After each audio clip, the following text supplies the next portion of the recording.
Bro, this guy, in the time of this podcast, went from libertarian to anarchist. I've watched the downhill spiral that led him to this, dude. I've seen it week after week. You know what it really was? It was the thing that was always holding me back from becoming a full-blown anarchist was like the idea of children, right?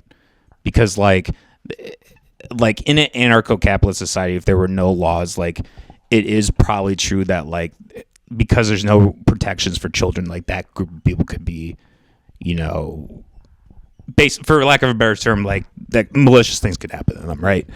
But then I guess I kind of thought about it, I was like, okay, well, does the law prevent that?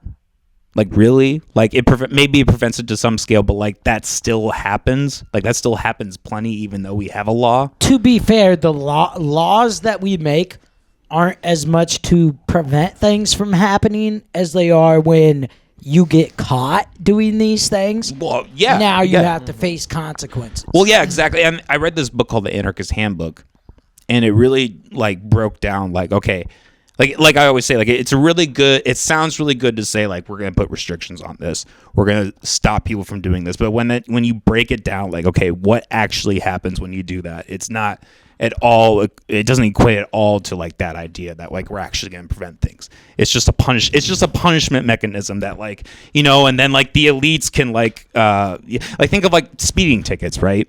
Like if someone is poor and gets a speeding ticket, that's gonna fuck up their week. If somebody's fucking running cash and they get a ticket, like whatever. Fuck. I mean, how much were they speeding? It doesn't matter. It doesn't like whatever amount. Disagree. Whatever amount it is, that's not going to affect someone who's wealthy versus someone who's poor. Like, and that's why the law is always going to skew towards the elites. Always like it's going to skew in favor of the elites and the rich. Think of like our government officials, right? The horrible things they've done. They will never see a prison cell ever because they have the money to pay for good lawyers.